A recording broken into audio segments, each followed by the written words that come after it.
Orateur. La parole est tout d'abord à l'orateur du groupe qui a demandé ce débat, Monsieur Jean Sol, pour le groupe des Républicains. Vous avez 8 minutes, chers collègues.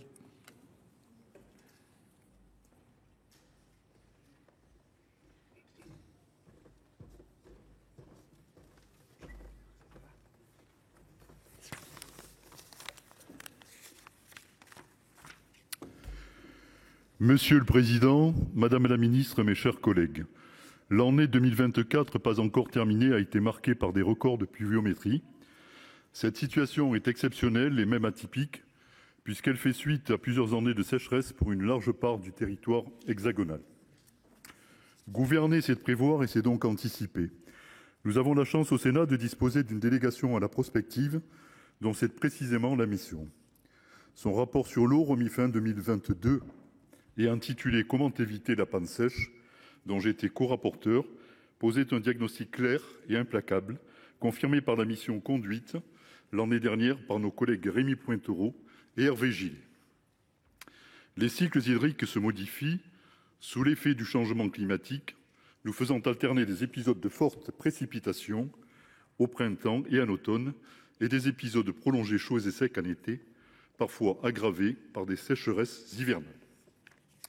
Tordons le cou à une idée fausse, nous n'aurons pas globalement moins d'eau, l'eau est une ressource renouvelable et le réchauffement climatique conduit à s'exposer à plus de précipitations puisque la quantité qui s'évapore des océans a tendance à retomber en plus grande quantité sur les terres émergées.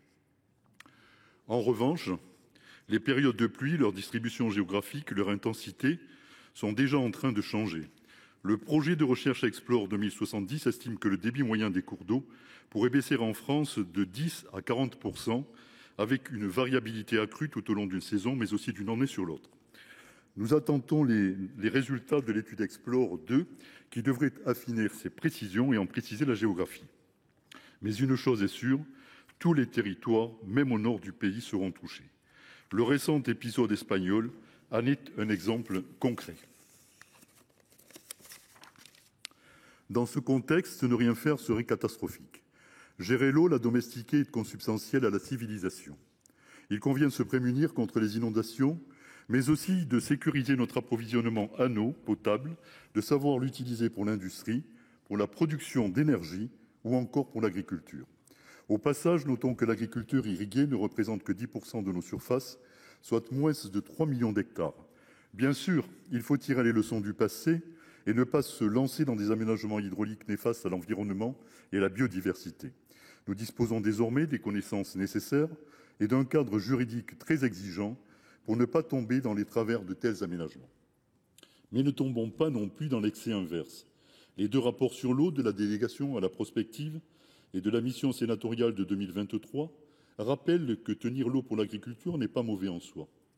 Parfois même, le bilan éco-environnemental peut être très positif. Regardez le fonctionnement des réserves de la Vendée notamment.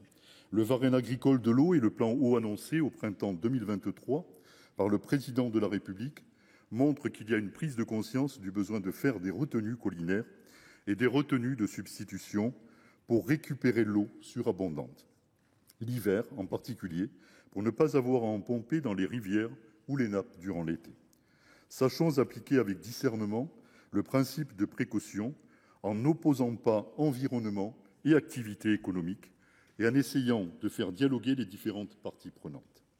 En matière de politique de l'eau, nous faisons le pari que l'ensemble des parties prenantes puissent se mettre d'accord à travers les instances de la démocratie de l'eau.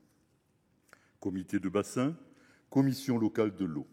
Les sécheresses successives rendent ce modèle de consensus de plus en plus fragile. Mais il n'y a pas d'autre voie que celle du dialogue et de la concertation, sous réserve, bien sûr, que les différents acteurs s'engagent de bonne foi. 2024 nous offre un répit, mais ne doit pas nous faire oublier que les restrictions d'eau pourront revenir très vite. Elles n'ont d'ailleurs pas disparu cette année sur la totalité du territoire.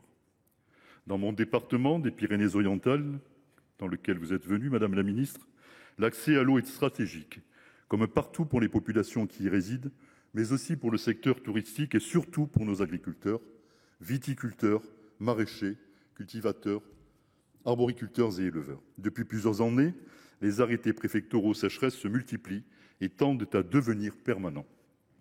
Toutes les parties prenantes font des efforts pour s'adapter, notamment les agriculteurs, engagés dans des actions d'économie d'eau, mais aussi nos élus, les acteurs, les secteurs hôteliers et aussi les acteurs d'activités de plein air.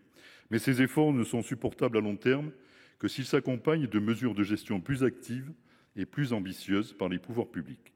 Il faut donc sortir de l'immobilisme. Tous les outils doivent être mobilisés. Les économies d'eau, mais aussi la réfection des réseaux d'eau potable fuyards. N'oublions pas qu'à l'échelle nationale, ce sont environ 1 milliard de mètres cubes par an, soit 20% de l'eau potable produite, qui ne vont pas jusqu'au client final. Mais nous devons aussi agir sur l'offre, en utilisant toute la palette de solutions. Réaliser de nouvelles retenues de l'eau venant des Pyrénées, là où c'est possible, en plus des barrages notamment de Vinça ou de l'Agly. Développer les retenues collinaires dans les exploitations agricoles, en réduisant la durée des procédures d'autorisation et en les simplifiant, ce qui réduira aussi les coûts. Le coût des études préalables est bien souvent, malheureusement, plus élevé que celui des travaux. Il conviendra aussi de pratiquer davantage la réutilisation des eaux usées traitées dans la zone littorale, notamment pour des usages autres que l'approvisionnement en eau potable. Nous avons aussi besoin, vous le savez, de prolonger l'aqueduc Aquadomicia de l'Aude à Perpignan afin de bénéficier de l'appui de l'eau du Rhône quand les Pyrénées n'en fournissent plus suffisamment. Pour conclure, Madame la Ministre, mes chers collègues, il n'est pas tenable de faire reposer l'essentiel de la stratégie eau des Pyrénées-Orientales sur des efforts d'économie. Beaucoup a déjà été fait. Les communes littorales gèlent le développement touristique pour ne pas davantage solliciter la ressource en période d'étiage. Les agriculteurs s'auto-limitent fortement. Le risque est celui d'abandonner des pans entiers du territoire qui sera rendu à la garrigue ou à la forêt dans un secteur, vous le savez, à fort risque d'incendie. Nous n'avons pas le temps d'attendre 10 ans avant de voir valider les projets de retenue collinaire. Ne soyons pas lents ou timides. Des solutions existent. Arrêtons de multiplier les études et les comités Théodule.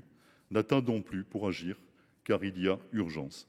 Les pluies de 2024 ne nous ont donné qu'un court répit. Je vous remercie. Merci, chers collègues. Madame la ministre, vous avez 2 minutes pour répondre.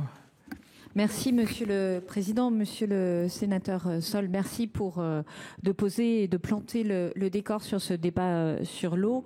Je crois que beaucoup de choses ont été dites. La première chose, c'est qu'effectivement, la ressource en eau est particulièrement mise en difficulté par le dérèglement climatique. Nous l'avons vu dans les sécheresses importantes, notamment des Pyrénées-Orientales. Nous le voyons maintenant dans la succession d'inondations dans différents territoires de notre pays. Et l'enjeu, c'est de s'adapter. Pour s'adapter, 3 éléments. Le plan eau, qui répond notamment à la question de la sobriété, de la réutilisation et de la construction de défense, je dirais, et d'infrastructures qui nous permettent de mieux avoir accès à l'eau et de mieux la gérer sur un cycle complet de l'eau sur une année complète. Deuxième élément, la feuille de route sur les captages. Et je veux vous dire, monsieur le sénateur, que l'étude Explore 2 est sortie et qu'effectivement, elle matérialise le mur d'investissement à réaliser pour traiter les métapolites dans l'eau brute. Et donc, nous devons avancer sur ce sujet-là et ce sera un des prochains actes que nous poserons au niveau du ministère. Et troisième objet, la conférence nationale sur l'eau que le Premier ministre va porter avec l'objectif de territorialiser notre politique de l'eau en allant plus loin, à la fois sur le quantitatif et sur le qualitatif.